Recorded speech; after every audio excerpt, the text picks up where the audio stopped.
안녕하세요. 저는 43인 여자입니다. 저에겐 충격적이고 시원한 사연 하나가 있어요.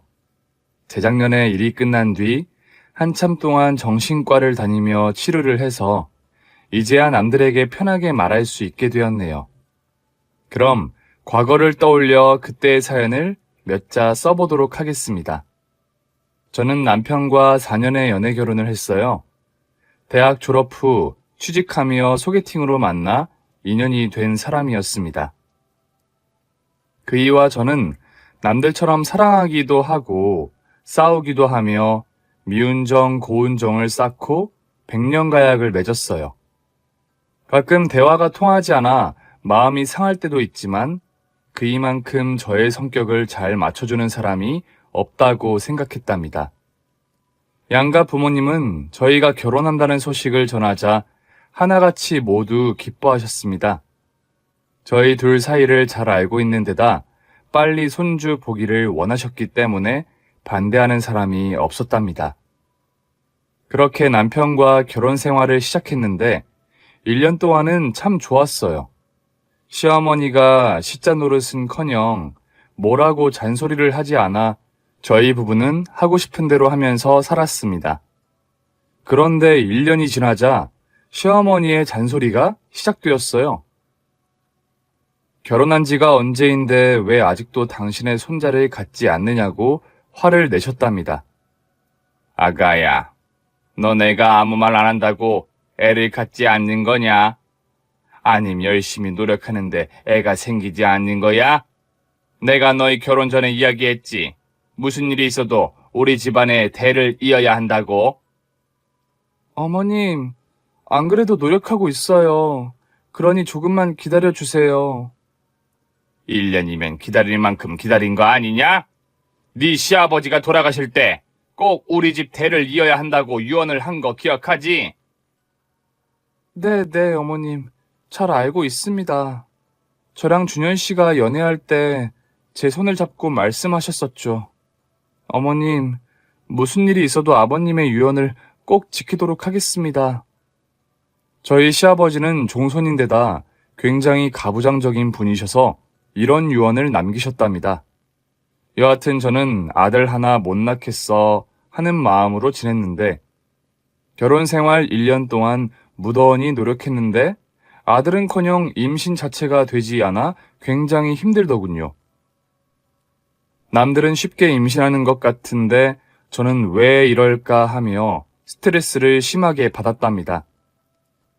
시어머니는 저에게 6개월의 시간을 더 줄 테니 그 안에 임신하라며 선심 쓰듯이 말씀하셨어요.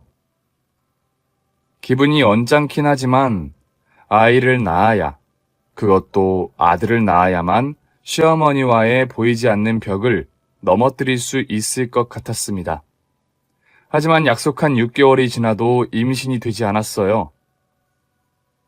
시어머니는 화를 내는 대신에 저와 남편에게 병원에서 검사를 받아보라고 하셨답니다. 저는 두 손을 모아 기도하며 병원으로 찾아갔고 검사를 받고 제 몸이 아이를 낳을 수 있다는 말을 듣길 바랬습니다. 하지만 제 기도는 산산이 부서지고 말았습니다. 의사 선생님은 저에게 불임이라는 진단을 내리며 아이 갖는 걸 포기해야 한다고 하셨어요. 그 말을 듣는 순간 어찌나 서럽고 슬프든지 병원 안에서 제 오열하는 목소리를 듣고 사람들이 몰려들었답니다. 남편이 그깟 아이를 낳지 않으면 어떠냐면서 저희 둘이 충분히 행복하게 살 수 있으니 그만 잊으라고 조언했습니다. 하지만 저는 쉽게 불임을 받아들이지 못하고 몇 주 동안 밥도 제대로 먹지 않고 잠도 제대로 자지 않았습니다. 한편 이 사실을 뒤늦게 시어머니한테 알리게 되었는데 매우 흥분한 목소리로 저를 나무랬어요. 에휴, 넌 몸을 어떻게 관리했길래 임신을 못한다는 거냐? 너 준현이 만나기 전에 행실을 똑바로 안 하고 살았니? 아니면 우리 준현이를 만나면서도 몸을 함부로 굴리고 다닌 거 아니야? 솔직히 말해봐라. 내가 너한테 속은 것 같은 기분이니까 이것에 대해 해명을 좀 해보란 말이야. 어머님, 무슨 그런 말도 안 되는 소리를 하세요? 제가 몸을 막 굴리다니요. 저 어머님한테 부끄러운 짓 같은 거 한 번도 한 적이 없어요. 그러니 넘겨짓지 말아주세요. 이게 어디서 바락바락대더라! 걸레 같은 년이 뭘 잘했다고 목에 핏대를 세우고 지랄이야. 넌 그런 태도는 누구한테 배운 거냐? 네 애미가 그렇게 가르치더냐? 어머님, 여기서 제 엄마 이야기가 왜 나와요? 제가 아이를 갖지 못하는 게 불만이면 이혼하면 될 거 아니에요? 저도 이런 말까지 들어가면서 계속 결혼 생활 하고 싶지 않아요. 여기서 끝내고 말겠습니다. 어허라, 도둑이 제발 저린다더니 너 더러운 과거가 들통날까봐 선수 치려는 거지? 인연 눈깔이 옆으로 째진 게 딱 환양령 같다 생각했더니 역시 관상은 과학이네. 어머님, 더러운 말 좀 그만하세요. 정말 지치네요. 빠른 시일 내로 그이랑 이혼하겠습니다. 그럼 새며느리 얻어서 손자 낳아달라고 하면 되잖아요. 입실은 그만하고 나가주세요. 그러자 시어머니는 작은 목소리로 욕을 하시며 현관 밖을 나가셨습니다. 조금 있다가 남편이 돌아오자 어머님과 나눴던 대화를 읊어주었고 이혼하자고 통보했답니다. 그랬더니 남편은 말도 안 되는 소리 집어치우라며 자기가 시어머니와 인연을 끊는 한이 있더라도 저와는 절대 이혼하지 못한다고 말하더군요. 솔직히 그때 남편이 저를 붙잡아줘서 얼마나 고마웠는지 모릅니다. 그래서 그이가 시어머니한테 찾아가 다시는 저에게 임신소리 하지 않든 자기와 연을 끊든 둘 중에 하나만 하자고 일러주었습니다. 그러자 어머님은 남편을 내쫓으며 온갖 욕과 손찌검을 하셨다네요.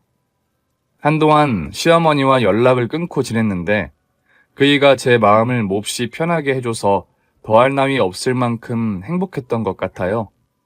아이를 낳지 못한다는 우울감은 금세 사라졌답니다. 그렇게 5개월 뒤 시어머니가 저희 집을 찾아오셨습니다. 남편과 둘이 알콩달콩 잘 지내는 걸 보시더니 사과의 말씀을 하셨답니다. 아가야, 내가 잘못했다. 세상 돌아가는 걸 제대로 인식하지 못하고 어리석은 소리로 너에게 상처를 줬구나. 아가야, 미안하다. 못난 시애미를 용서해다오. 어머님, 그럼 제가 아이를 낳지 못해도 며느리로 받아주시겠다는 건가요? 이거사, 넌 언제나 내 며느리였어. 지난 1년 동안 너에게 했던 말과 행동들은 내가 미쳐서 한 말이라고 생각해 주렴. 네 시아버지가 살아있을 때 손자 타령을 심하게 한 거 알지? 그래서 나도 당연히 손자를 낳아야 한다고 생각하고 있었던 것 같아. 그런데 너와 준현이와 연락 끊고 지내는 동안 많은 걸 느꼈다.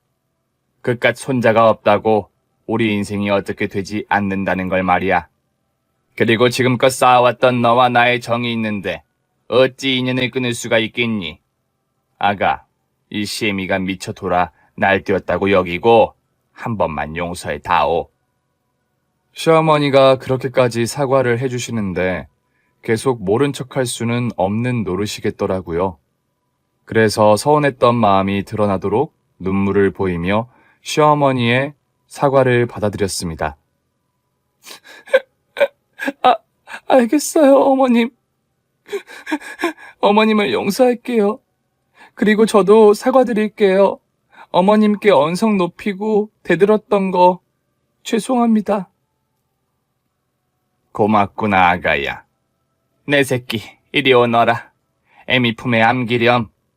앞으로는 너에게 상처 주지 않으마. 이 노인네가 약속하마. 그렇게 5개월 만에 시어머니가 먼저 찾아와서 사과하시고 안아주시며 풀게 되었답니다. 남편은 저희 두 사람이 풀었으니 자동으로 풀었어요. 시어머니가 저에게 모질게만 굴지 않는다면 얼마든지 용서할 수 있다고 말했습니다. 그렇게 세월은 흐르고 흘러 강산이 한 번 바뀌었어요. 저와 남편은 40이 넘었고 시어머니는 70에 가까운 나이가 되셨답니다. 그이와 저는 둘이 살면서 크게 싸운 적은 없지만 자주 티격태격하며 말다툼을 했네요. 또 결혼한 지 10년이 지나가니 스킨십과 부부관계가 많이 줄었답니다. 이런 부부의 관계는 자연스러운 일이었으니 크게 의미를 두지 않았어요. 다들 결혼 생활 오래 하면 배우자와 정으로 살아간다고 하잖아요. 저희 부부도 서로를 이성으로 보기보다는 친구처럼 지냈습니다. 그런데 시어머니가 가끔 와서 저희 부부 사이를 금이 가도록 만들었어요. 10년 전 제가 불임이어서 잠시 인연을 끊었다가 용서를 빌어놓고는 이제 와서 손주 이야기를 꺼내더군요. 제가 없을 때 손주가 보고 싶다는 넋두리를 하셨으면 신경 쓰지 않을 텐데 시어머니는 보란 듯이 제 앞에서 말을 꺼내셨습니다. 에휴, 텔레비전에서 온통 애기들만 나오네. 육아 예능이 확실히 재밌긴 하다. 애들도 너무 예쁘고 말이야. 내가 허리가 심하게 아프긴 하지만 당장 새며느리가 들어와 애만 낳아준다면 내가 다 키워줄 수 있는데 안타깝다. 엄마, 쉿, 들리겠어. 그냥 재밌게 보기나 하자. 잠시 조용하던 모자는 육아 예능을 보시며 박장대소 하시더니 다시 말을 꺼내더군요. 어머머, 저 사랑스러운 머시마 좀 봐라. 너무 예뻐 죽겠네. 그치, 엄마. 애기들 진짜 예쁘지 않아? 난 요즘 길 가다가 유모차만 지나가면 가슴이 두근거린다니까. 얼마나 예쁜 아이가 타고 있는지 꼭 눈으로 확인해야 직성이 풀린다고. 아이고, 딱한 내 아들. 애기를 그렇게 좋아하면서 쟤랑 10년 넘게 결혼 생활을 해온 거니? 준현아, 지금이라도 늦지 않았어. 몸뚱이 제대로 된 여자 만나서 다시 시작해봐. 엄마, 다 들리겠어. 집사람 주방에 있다고. 들으면 쥐가 어쩔 건데. 애기 하나 못 낳는 썩은 불량품년이 뭔 할 말이 있겠냐고. 에휴, 내가 쟤만 보면 속이 터진다. 그냥 눈에 안 보였으면 좋겠다고. 아들, 너 진짜 새로 여자 만날 생각 없는 거야? 에이, 엄마. 우린 애 없어도 좋아. 의리로 잘 살고 있다고. 그러니까 자꾸 새며느리 타령 좀 그만하셔. 그렇게 저는 두 모자의 말을 듣고 참는 날이 하루 이틀이 아니었습니다. 물론 화가 났지만 덤벼봤자 제 몸에 대한 욕과 부모님 욕을 듣는 것으로 끝날 것이었으니까요. 그래서 이 다음에 제대로 화를 터뜨릴 생각만 가지고 있었습니다. 정말 남편과 끝장을 봐야 할 때 말이죠. 그래도 전 남편과 잘 살아왔고 앞으로도 잘 살아보고 싶어서 변화를 주고 싶었습니다. 시어머니가 이혼하고 다른 여자를 만나라고 해도 항상 거절하고 의리를 지켜주었으니까요.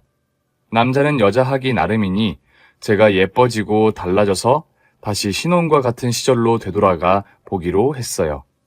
요즘 유행하는 필라테스와 헬스장에서 PT를 받아가며 3개월 만에 몸매를 아가씨 때처럼 만들었습니다. 그리고 피부과에 가서 주름 보톡스도 맞고 곱게 케어까지 받았죠. 그렇게 달라진 모습으로 남편 앞에 서서 유혹을 했습니다. 여봉, 나 오늘 어때? 많이 달라지지 않았어?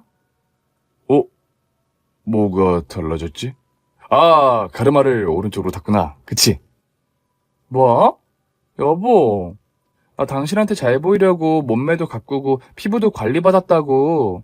이렇게 노력하면 당신이 좀 분위기 잡고 그래야 하는 거 아니야?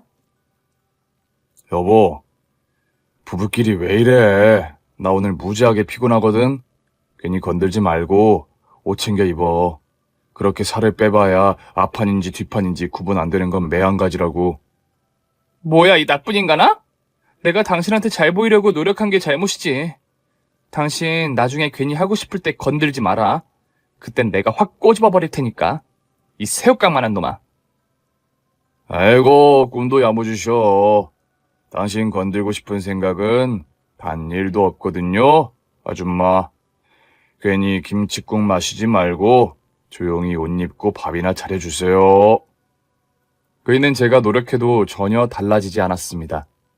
거울을 보고 매력이 없나 하고 어딜 고쳐볼까 하는 고민을 진지하게 해봤답니다. 앞판과 뒷판이 구분가지 않는다는 말을 들으니 가슴 수술을 해볼까 하는 생각도 들었어요. 그래서 얼마 뒤 성형외과에 찾아가 상담을 받게 되었습니다. 여러 설명을 들어봤는데 도저히 몸에 칼을 대는 건 무서워서 못하겠더라고요. 그래서 그냥 집으로 돌아갔죠.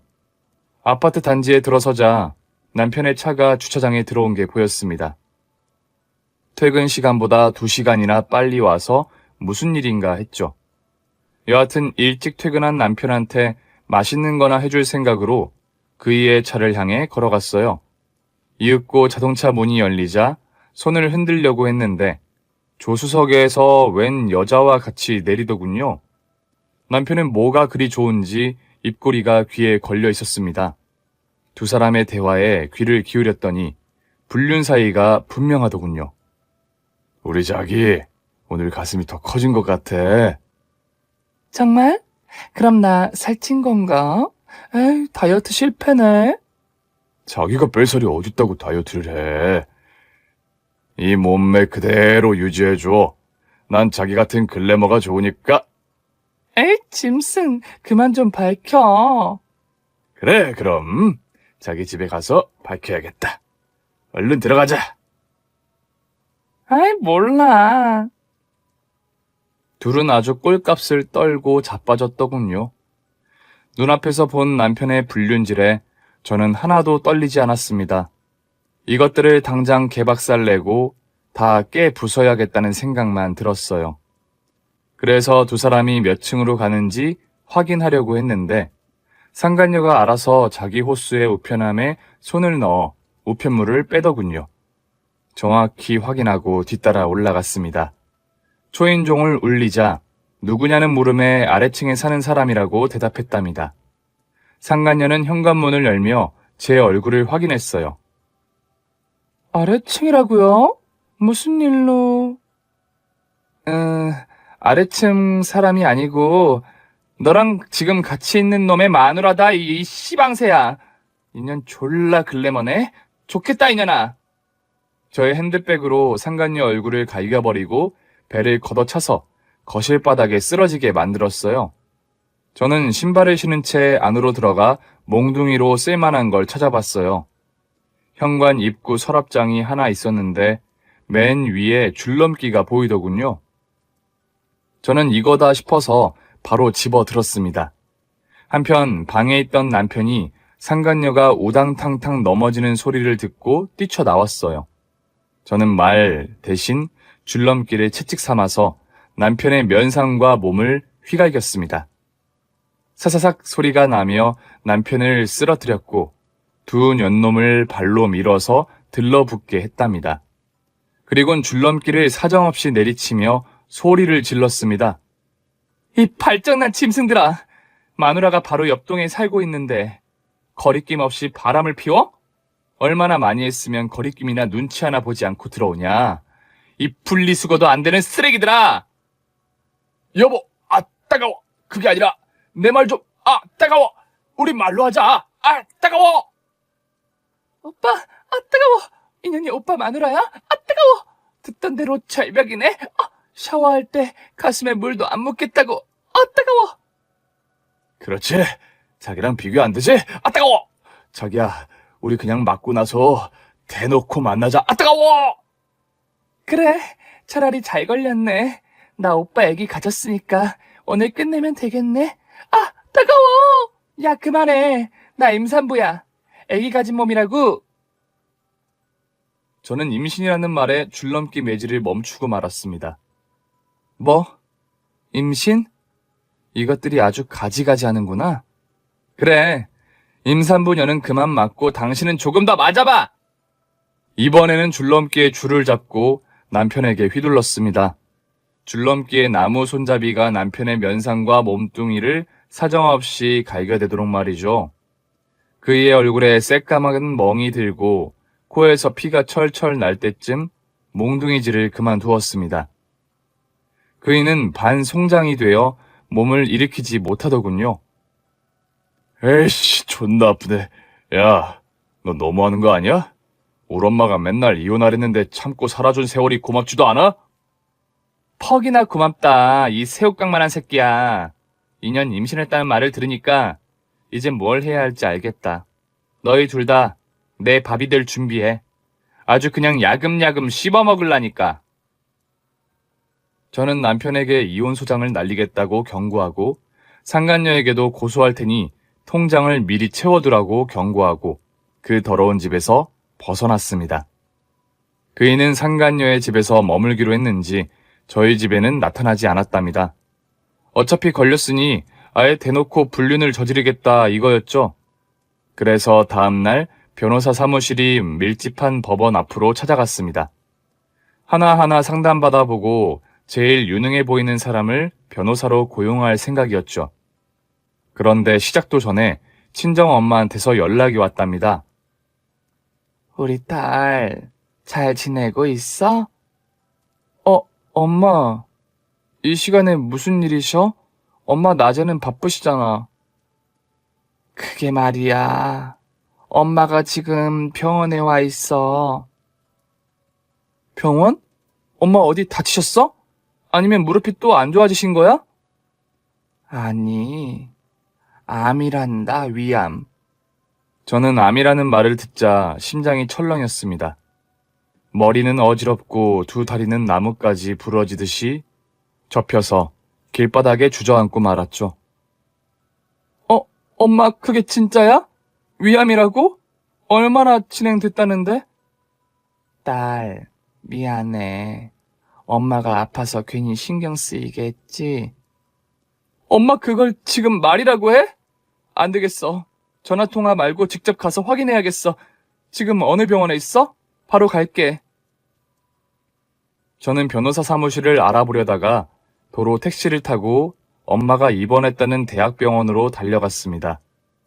이윽고 병실 문을 열자 환자복을 입은 엄마의 모습이 보였습니다.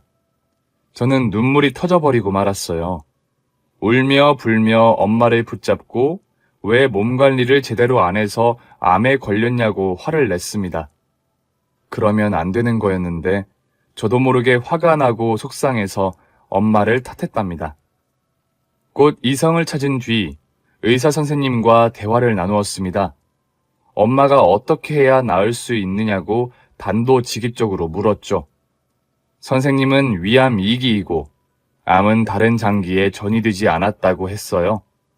수술과 항암 치료를 하면 쾌차할 수 있다고 말했습니다. 그런데 반대로 수술이 잘못되거나 항암 치료를 버티지 못하시면 쾌차가 아닌 위기가 올 수 있다고 경고를 하더군요.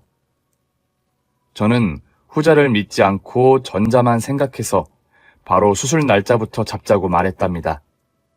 엄마는 암보험을 들어놓지 않으신 상태라 혜택 없이 모든 치료비를 지급해야 했어요. 당연히 이를 제가 내겠다고 한 뒤 집에 가서 돈을 찾을 생각이었죠. 마침 적금을 붓고 있던 돈이 3천만 원가량 됐어요. 수술비와 항암치료와 입원비까지 하고도 남을 비용이어서 적금을 깨고 바로 병원에 입금할 생각이었죠. 그래서 엄마를 안심시키고 집으로 달려갔습니다. 통장을 찾으려고 안방 서랍을 뒤져보는데 어떻게 된 일인지 제 통장이 보이지 않더라고요. 저는 물건을 항상 제자리에 두는 습관이 있어 통장이 누군가 건드렸다는 확신을 했습니다. 그리고 그 누군가는 제 남편 말고는 아무도 생각나지 않았답니다. 그래서 남편에게 연락해서 제 통장이 어디 있느냐고 물었습니다. 당신 내 통장 왜 가져갔어? 만약 그 통장 건드렸으면 절대 가만두지 않을 거야? 아, 그거? 내가 좀 썼어. 내 애인 명품백도 사주고 스테이키도 사주고 용돈도 주고 했지, 메롱. 미치겠네. 인간아, 내 돈을 왜 당신 마음대로 써? 내가 지난 10년 동안 가져다 준 생활비가 얼마인데 그깟 3천만 원 가지고 호들갑을 떨고 지랄이야. 야, 어차피 네가 이혼 소송하면 내 잔고 털어갈 거잖아. 내가 바보처럼 뜯기기만 할 줄 알았냐? 이 하나만 알고 둘은 모르는 년아? 우리 엄마 지금 위암으로 병원에 입원해 있어. 그러니까 그 돈 돌려줘. 수술비랑 항암 치료비로 내야 해. 지금 당신과 이혼할 정신 없으니까 빨리 돈부터 내놔. 제가 이렇게 진지하게 말했으면 알아들어야 했는데 그이는 생각보다 더한 쓰레기였습니다. 아, 네 애미가 암이라고? 왜 하필 이 타이밍에 암에 걸렸을까? 혹시 당신 나랑 이혼하기 싫어서 구라치는 거 아니야? 솔직히 말해봐. 나 지금 장난칠 기분 아니야. 빨리 우리 엄마 수술비 내놔. 진짜 급박한 상황이란 말이야. 내가 돌았냐? 곧 이혼할 년한테 생돈을 꼬라박게? 야, 네 애미가 암이든 수시든 나랑 상관없어. 피 한 방울 섞이지 않은 노친네한테 줄 돈 없단 말이야. 개자식, 너 지금 어디야? 그 젖소년 집이냐? 당장 찾아가 아작내버리겠어. 아닌데? 우린 지금 여행 중인데 어딘지 궁금하지? 야구르지 메롱. 나 잡아봐라 멍청한 년아. 그이는 그렇게 조롱하더니 전화를 끊어버렸고 제 전화를 받지 않았습니다. 남편에게 화가 나는 건 둘째였고 지금 당장은 엄마의 수술비가 우선이었습니다. 그래서 돈을 구하려고 급하게 은행으로 가서 대출을 알아봤어요. 그런데 집이 남편 명의이고 제가 직업이 없어서 불가능하다는 말을 듣게 되었습니다. 그래서 하는 수 없이 쓰고 있던 신용카드사를 찾아가 카드론으로 대출을 받았답니다. 바로 병원에 수술비를 입금하고 엄마한테 달려갔어요. 엄마는 저에게 미안해 하시면서도 제 속을 알고 있었는지 걱정의 말씀을 하시더군요. 고마워, 딸. 네가 있어서 엄마가 사는구나. 그런데 너 엄마 일 말고 다른 걱정이 있니? 속에 열불이 난 사람처럼 보여. 나한테 일이 엄마밖에 더 있어? 내 속을 열불나게 한 건 바로 이 여사님, 바로 엄마예요. 그러니까 무조건 수술 받고 치료 받아서 건강해져야 해. 안 그랬다간 나도 확 아파버릴 테니까. 아이고, 우리 딸 여전히 말을 살벌하게 하는구나. 너 별일 없는 거 맞지? 엄마가 괜한 걱정을 안 해도 되는 거야? 엄마, 지금 엄마가 누굴 걱정할 때가 아니에요. 아무도 생각 말고 엄마 자신만 생각하시라고. 알았다, 알았어. 아, 참, 유서방한테 말했니? 엄마 아픈 거? 아니, 아직. 왜? 서희가 보고 싶어? 아니, 괜히 바쁜 사람한테 알리지 말라고.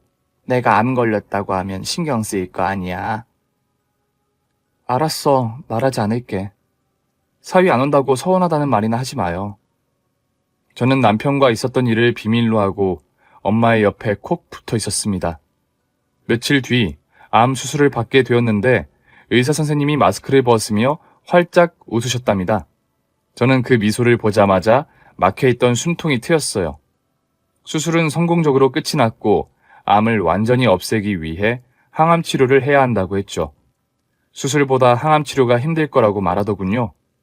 몇 주 뒤에 항암 치료를 처음 받게 되었는데 엄마는 예상보다 아주 잘 견뎌내셨습니다. 제가 걱정할까봐 그러셨는지 인상 한번 찌푸리지 않고 묵묵히 버티셨답니다. 아픈 걸 참아내는 엄마가 가엾고 안쓰러워서 아프면 아프다고 말해도 좋다고 했는데 엄마는 끝까지 미소를 잃지 않고 힘겨운 싸움을 하셨답니다. 다행히 항암 치료 2번 만에 엄마의 몸은 암에서 완전히 벗어나게 되었어요. 저는 삐쩍 말라버린 엄마를 안고 흐느끼며 울었습니다. 엄마, 고마워. 살아줘서 고마워. 아이고, 누가 보면 내가 딸이고 네가 엄마인 줄 알겠다. 딸내미, 진심으로 고맙고 사랑한다. 엄마, 이제 앞으로 나랑 같이 살자. 내가 평생 모시고 살게. 에이, 그게 무슨 소리야. 넌 네 서방이랑 살아야지. 엄마 다 나았으니까 할 말은 해야겠네. 나 그이랑 못 살 것 같아. 저는 남편이 상간녀와 바람 피우다 못해 살림까지 차렸다고 전했습니다. 그리고 엄마가 암에 걸린 소식을 전했는데 막말과 조롱으로 답한 것까지 모두 일러 바쳤답니다. 엄마는 광분해서 가만두지 않겠다고 하셨는데 제 문제이니 제가 해결하게 내버려 달라고 말씀드렸어요. 그리고 저와 같이 살 것이니 친정집에 방을 청소해달라고 농담처럼 말했답니다. 이제 이혼 소송과 상간녀 손해배상을 할 차례여서 변호사를 알아보려고 다시 법원 근처로 택시를 타고 왔답니다. 그런데 이번에도 누군가 저의 이혼을 막는 소리를 하더군요. 절친한 친구였습니다. 세경이구나. 오랜만이네. 의사 일은 할만해? 나야 뭐 똑같지. 어머니는 괜찮아지신 거지? 그 연세에 암을 이긴 건 대단한 거야. 앞으로 각별히 신경 써, 이 기집애야. 아참, 내가 전화를 건 이유는 다름이 아니라 네 남편 이야기를 하려고. 내 남편? 네가 내 남편이랑 친하지도 않은데 무슨 이야기를 한다는 거니? 우리 병원에 건강검진 받으러 왔었거든. 내가 인사했는데 쌩까고 지나가긴 했지. 여하튼 네 남편 말이야. 검진 결과가 나왔는데 조금 충격적이야. 위암 말기란다. 이런 소식 전해서 미안하다. 뭐? 지금 뭐랬어? 내 남편이 말기암이라고? 위암 말기? 너 그거 확신할 수 있어? 친구야, 나 의사야. 지금 직접 네 남편 차트 보고 있다고. 아무래도 마음의 준비를 해야 할 것 같아. 네 남편이랑 같이 우리 병원으로 와. 내가 도울 수 있는 건 다 해볼 테니까. 잠깐만 세경아. 너 이거 내 남편한테 연락해줬니? 아직. 그럼 하지 마. 내가 직접 전달할 테니까. 그럴래? 그럼 여하튼 병원에 오게 되면 연락해줘. 저는 의사 친구와 전화를 끊으며 쾌재를 불렀습니다. 이러면 안 된다는 걸 알지만 제 남편은 그렇게 취급해도 싼 놈이니 아주 기분 좋게 만세를 불렀답니다. 저는 이 두 잡것들에게 복수해주기로 마음먹고 일단 상간녀부터 만나기로 했습니다. 제가 기니 할 말이 있으니 남편에겐 말하지 말라고 나오라고 전했어요. 여자들끼리 대화를 나누자고 했더니 흔쾌히 알겠다며 자기 집으로 초대했답니다. 혹시 남편이 있으면 어쩌나 하고 열린 현관문 안으로 살펴봤는데 다행히 남편은 출근하고 보이지 않더라고요. 그래서 전 상간녀와 마주 앉아 대화를 나누게 되었습니다. 할 말이 뭐예요? 설마 저를 때리려고 오신 건 아니겠죠? 나 임산부이니까 건들 생각은 하지 마세요. 그럼요. 저 그렇게 무식한 여자 아닙니다. 대화로 끝낼 수 있으면 그렇게 할 생각이에요. 저기 상간녀 씨, 제 남편이 지금 위암 말기라네요. 6개월인지 9개월인지 모를 시한부 인생이랍니다. 어제 그이의 검사 결과를 제가 통보받았어요. 확인이 필요하면 같이 병원에 가도 좋습니다. 제가 줄줄이 거침없이 남편이 암에 걸린 시한부라고 했더니 상간녀는 입술을 깨물며 인상을 찌푸리더군요. 날 돼지 새끼였어. 밤일 잘해서 데리고 살랬더니 부질없게 생겼네. 어이 본처, 그 자식 데려가서 살아요. 난 곧 죽을 놈이랑 같이 살 생각 없으니까. 네? 이렇게 빨리 결정해도 되는 거예요? 뱃속의 아기는 어쩌려고요? 뭐? 아, 임신? 그거 개구라인데? 당신 남편한테 돈 좀 뜯어내면서 가지고 놀려고 뻥까 친 거라고? 아, 씨발 기분 먹겠네. 담배를 안 피울 수가 없겠어. 본초도 한 대 빨래요? 아니, 난 담배 안 피우니까 혼자 피워요. 그리고 지금까지 나눈 대화는 녹음 잘했습니다. 이거 요긴하게 써먹을게요. 나중에 내가 고소할 때 써먹으면 꽤 크게 뽑아먹겠어요. 뭐라고? 당신 남편 포기하라고 온 거 아니야? 이혼할 생각이 없어서 나더러 헤어지게 하려고 온 거 아니냐고? 그런데 날 고소하겠단 말이야? 이혼은 안 해. 내가 왜? 보험 수혜자가 나한테 돼 있어서 이혼은 안 할 거야. 오늘 니년을 찾아온 건 널 떨궈버리려고 온 거야. 뭐 예상보다 빨리 결정해주니 너무 고맙네. 그럼 지금부터 매를 좀 맞아야지. 그 담배 맛있게 피워둬. 지난번에 임산부라고 해서 때리다 말았으니까 오늘 곱빼기로 돌려줄게. 줄넘기가 어딨더라? 제가 자리에서 일어나 줄넘기를 찾으려고 하자 상간녀가 몸을 날리며 저를 잡으려고 했습니다. 하지만 출렁거리는 상간녀는 더럽게 느려 터져서 아주 쉽게 피하고 다리를 걸어 넘어뜨릴 수 있었습니다. 이윽고 제가 지난번에 쓰던 줄넘기를 손에 쥐게 되었어요. 저는 씩 웃으며 상간녀를 사정없이 갈겨댔습니다. 사사삭, 사사사삭 소리를 내며 상간녀의 몸뚱이를 시원하게 날려주었죠. 그만하라고 소리 지를 때마다 주둥이를 갈겨대서 입까지 꾹 닫아버려서 제 분이 풀릴 때까지 갈겨주었답니다. 그렇게 상간녀는 나중에 고소할 때 다시 복수하기로 하고 남편 회사 앞으로 찾아갔어요. 그이는 아무것도 모르고 실실대면서 회사 문을 열고 나오더라고요. 아우, 깜짝이야. 당신 여긴 무슨 일이야? 혹시 장모님 돌아가셨어? 그래서 나더러 장례식장에 오라는 소리를 하러 온 거야? 내가 전에도 말했지만 난 이미 당신이랑 끝난 사이야. 피 한 방울 섞이지 않은 남한테 신경 쓰고 싶지 않다고. 당신 애미가 죽든 말든 나랑 상관없다고. 뭔 개소리야. 우리 엄마 완치돼서 집에 계셔. 그리고 죽을 사람은 우리 엄마가 아니라 바로 당신이야. 당신 얼마 전에 건강검진 받았지? 거기 내 친구가 일하는 병원이야.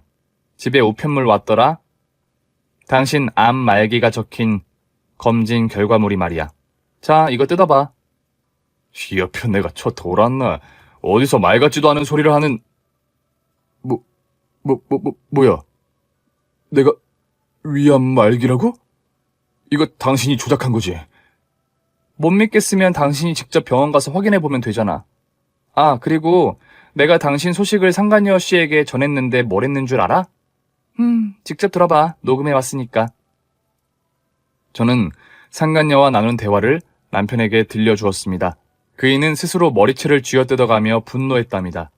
소리를 질렀다가 울먹이다가 실실 웃다가 이내 이성을 찾고 말문을 열더군요. 여보. 당신이 내 옆에 있어 주려고 날 찾아온 거구나. 역시 당신은 나의 하나밖에 없는 동반자야. 날 이렇게 생각해주고 위해주는 사람에게 못할 짓을 했어. 여보, 미안해. 당신이 날 간병만 잘해준다면 6개월이 아니라 60년을 더 살 수 있을지도 몰라. 시한부들 오래오래 사는 거 텔레비전에 많이 나오고 그러잖아. 걱정하지 마. 내가 당신 옆을 잘 돌봐줄 테니까 나만 믿으라고. 여보, 이제야 정신 차리고 나에게 돌아와줘서 고마워. 그리고 사랑해. 제가 남편이 보험 수혜자를 시어머니 이름으로 바꿀까봐 이렇게 토 나오는 연기를 했답니다. 제 이야기를 듣던 분들 중 제가 진짜로 남편을 사랑해서 받아줄 거라고 생각하신 분은 안 계시겠죠? 저와 남편은 친구의 병원을 찾아가서 제대로 조직 검사를 하고 위암 말기인 걸 다시 확인했습니다. 병원에서는 원한다면 항암 치료를 해주겠다고 했어요. 그런데 큰 기대는 하지 말라고 했죠. 그래서 저는 남편에게 무조건 입원해야 한다고 큰 소리를 냈습니다.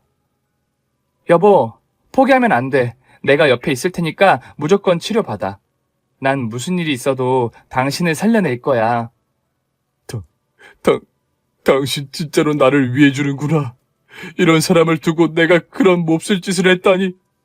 나 같은 놈을 끝까지 포기하지 않아줘서 고마워. 여보, 나 열심히 치료받고 꼭 살아남을게. 당신한테 갚을 게 많으니까 오래오래 살 거라고, 여보. 내가 당신에게 죄를 씻을 수 있는 기회를 꼭 줘야 해. 제 계획대로 남편은 병원에 입원해 항암 치료를 받겠다고 했습니다.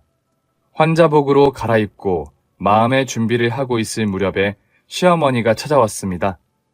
어머님은 남편이 바람난 사실을 모르고 있었답니다. 아니, 준현아, 이게 무슨 일이니? 네가 왜 말기암에 걸려? 세상에, 우리 아들이 얼마나 착한데 하늘이 이리도 무심할 수가 있는 거야? 엄마, 걱정하지 마. 나 꼭 살아남을 거야. 집사람이 날 살려줄 거니까 걱정 말라고. 휴, 우리 며느리가 끝까지 고생이구나. 내가 너한테 모질게 군 게 많은데 잊어주길 바란다. 이 늙은이가 이렇게 사과할 테니 내 아들을 꼭 살려다오. 네 어깨가 많이 무거울 거야. 원래 암 환자보다 보호자가 더 힘들거든. 어머님, 제가 당연히 해야 할 일인걸요. 제가 남편을 두고 어딜 가겠어요. 전 이 사람 없으면 인생이 무의미해질 거예요. 그러니 저만 믿으세요? 아이고, 이런 천사 같은 애한테 내가 애 못 낳는다고 막말이나 하고 무시했으니 이 죄를 어쩌면 좋니?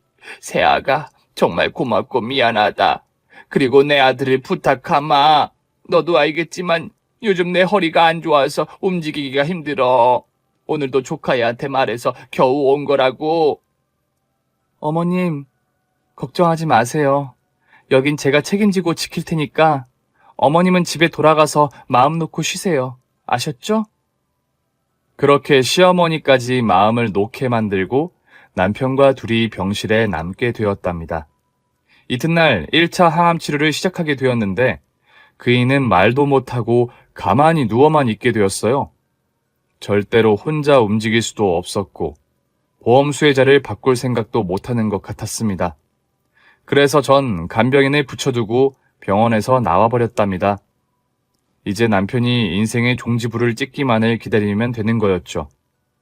남편이 어디에 연락하지 못하도록 핸드폰을 가져왔고 간병인에게 의심스러운 행동을 하면 언제든지 전화 달라고 팁까지 준 상태였습니다. 저는 친정엄마와 둘이 집에서 맛있는 거 잔뜩 사다 먹기도 하고 놀러 다니기도 하며 일상을 즐기며 지냈답니다. 그러다 곧 간병인에게 연락이 왔답니다. 제 남편이 오늘 내일 하고 있다며 와서 한번 봐줘야겠다고 하더라고요. 저는 반갑게 전화를 받고 가벼운 발걸음으로 깡충깡충 뛰어갔답니다. 이윽고 병실 문을 열고 들어가자 겉모습이 노인에 가깝게 변해버린 남편을 보게 되었어요. 이 정도가 되면 불쌍하게 보여야 하는데 제 마음은 여전히 증오와 원망뿐이었습니다. 그이는 저를 향해 냄새나는 입을 벌리고 중얼거렸어요. 여보, 미안해. 당신이 나 때문에 상처받은 거 모두 사과할게. 아니, 사과하지 마. 그냥 용서받지 말고 지옥이나 가, 이 암덩어리 새끼야. 나를 두고 바람 피운 것도 모자라. 우리 엄마가 암에 걸렸을 때 어떻게 했지? 그건 니놈이 더 잘 알고 있으니 설명하지 않을게. 난 당신이 한 것과 똑같이 하는 거야. 아니, 내가 한 수이지. 난 당신을 조롱하는 것뿐만 아니라 당신의 전 재산과 모든 보험금을 받아먹을 거야. 그 금액이 얼마인지 따져봤더니 어마어마하더라? 로또 1등 당첨금이랑 맞먹더라고. 어때? 내가 당신 꼬셔서 병원에 입원시킨 이유를 이제야 알겠지? 당신이 못 움직이는 빙신으로 만들어 놓고 이렇게 비웃으면서 복수하려고 한 걸 말이야? 야구르지? 배롱? 이 등신 빙신 거지 발사계야. 지옥에나 떨어져라. 여보, 미안해. 내가 할 말은 그것뿐이야. 진심으로 미안해. 당신 사과 받지 않는다니까. 그냥 욕이나 한 사발 하지 그래. 그게 더 당신다우니까. 저는 남편을 노려보며 무슨 말이라도 하길 기다렸습니다. 그런데 그이는 그대로 눈을 감고 세상을 떠나고 말았답니다. 저는 긴 한숨을 내쉬고는 그 자리에서 떠났어요. 장례가 어떻게 치러지든 저와는 상관없었기 때문에 이 모든 걸 시어머니한테 떠넘겨버렸습니다. 제가 그동안 당한 일들을 장황하게 설명해주고 시어머니한테 알아서 장례를 치르라고 말해줬죠. 그러자 시어머니는 저에게 쌍욕을 하며 절대 가만두지 않겠다고 말했습니다. 너 인연, 감히 이런 식으로 뒤통수를 날려? 네가 내 아들을 잡아먹은 거야. 너 같은 불량품을 만나서 인생을 조진 거라고? 어머님, 불량품인 저는 끝까지 오래오래 살게 생겼네요. 얼마 전 저의 건강검진 결과가 나왔는데 10대 몸이라고 하네요? 어머님은 허리 아파서 움직이지 못하는 빙신이잖아요. 이제 보니 어머님은 불량품 중에서도 못 고쳐 쓰는 불량품이네요. 어머님 그거 아세요? 어머님 주둥이가 좌우로 쫙 찢어진 게 딱 환양령 같아요. 아니다, 얼굴이 못생겨서 환양질은 못했겠네? 크크크. 너, 감히 나를 농락해. 너 진짜 가만 안 둬!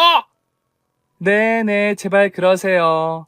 저 어머님한테 쌓인 거 많거든요. 제발 찾아와서 저 좀 혼내줘봐요. 한번 붙어보잔 말입니다. 못된 년. 조만간 널 만나러 갈 테니까 각오 단단히 하고 있어. 당신 아들의 장례만 치르면 저를 씹어먹어 주겠다고 경고했답니다. 그러거나 말거나 알아서 하라고 대답하고 전화를 끊어버렸습니다. 남편이 세상을 떠난 지 3일 뒤에 저는 곧장 보험회사를 찾아가서 보험금을 모두 타먹었습니다. 그리고 남편의 재산을 모두 제 것으로 상속받아 모두 챙겨받았네요. 저는 이 돈을 어떻게 쓸지 행복한 고민을 하고 있었는데 또다시 경찰에게 연락이 걸려왔답니다. 시어머니가 남편 장례를 치르고 저에게 오는 길에 음주운전 차량에 치여 숨졌다고 말입니다. 저는 너무 놀라서 헉 소리를 내뱉으며 핸드폰을 떨어뜨렸답니다. 하지만 저는 시어머니의 장례를 치르고 싶지 않아 역시나 친척들이 알아서 하게 두었어요. 하지만 며칠 뒤 또 전화가 걸려왔어요. 이번에도 생각도 못한 연락이었답니다. 고객님 안녕하십니까? 서현지 씨 맞으십니까? 저는 보험 직원입니다. 네, 그런데요. 저 남편 보험금은 다 받았는데 무슨 일이죠? 아, 이은지 씨 시어머니인 김 기자 씨가 돌아가셨어요. 그분이 이은지 씨를 보험 수혜자로 적어 놓으셨네요. 그래서 보험금 수령을 위해 신분증 지참해서 나와주실 수 있을까요? 네? 시어머니가 저를 보험 수혜자로 해놨다고요? 네네, 그렇습니다. 3개월 전에 아드님에서 며느님으로 바꾸셨네요. 들어보니 제가 남편을 데리고 병원에 들어간 날과 비슷한 시기였습니다. 시어머니는 제가 남편을 끝까지 보살피고 살릴 줄 알았는지 저를 수혜자로 남겨두었더라고요. 과정이 어찌되었든 이 돈도 제 것이었으니 당장 달려가서 수령하게 되었답니다. 시어머니의 보험금도 꽤 많았어요. 저는 이 돈을 가지고 먼저 엄마와 살 대궐 같은 집을 마련했습니다. 주택 골목에 자리한 아주 웅장한 집이었는데 마당에 나무 몇 그루도 심겨 있었고 텃밭도 넓게 자리 잡고 있었답니다. 그리고 남은 돈은 엄마와 살아가며 재미나게 쓸 계획입니다. 제 결혼 생활 12년 만에 받은 보상인 셈이죠. 그런데 여기서 끝이 아닙니다. 제 가정을 이렇게 파탄나게 만든 장본인인 상간녀를 고소했어요. 남편이 세상을 떠난 상태라 고소가 안 될 줄 알았는데 그게 아니었습니다. 남편이 고인이 되어도 이혼과는 별개의 문제라며 상간녀 손해배상이 가능하다고 하더군요. 그래서 남편과 외도한 증거를 바탕으로 고소를 진행했답니다. 이번에도 꽤 큰 위자료를 받았고 상간녀가 취직한 회사에 불륜년이 다니고 있다는 민원을 넣었더니 바로 퇴사를 시켰다네요. 이렇게 해서 상간녀까지 제대로 엿먹여줬네요. 저에게 애를 못 낳는다고 막말한 시어머니와 바람질의 친정엄마를 모욕한 남편놈, 그리고 빌어먹을 상간녀까지 제대로 천벌받게 해주고 저의 복수가 막을 내리게 되었네요. 저는 앞으로 재혼할 생각은 없습니다. 엄마와 둘이 사는 게 너무 행복하고 좋아서 이대로 쭉 나이를 먹을 생각이에요. 그럼 제 사연은 여기서 끝을 내야 할 것 같습니다. 제 이야기를 귀 기울여 들어주신 분들께 진심으로 감사드립니다. 모두 안녕히 계세요. 오늘 준비한 사연은 여기까지입니다. 재미있게 들으셨다면 구독과 좋아요, 알림 설정까지 눌러주세요. 그럼 저는 다음 사연으로 찾아뵐게요. 오늘도 건강하고 행복하세요.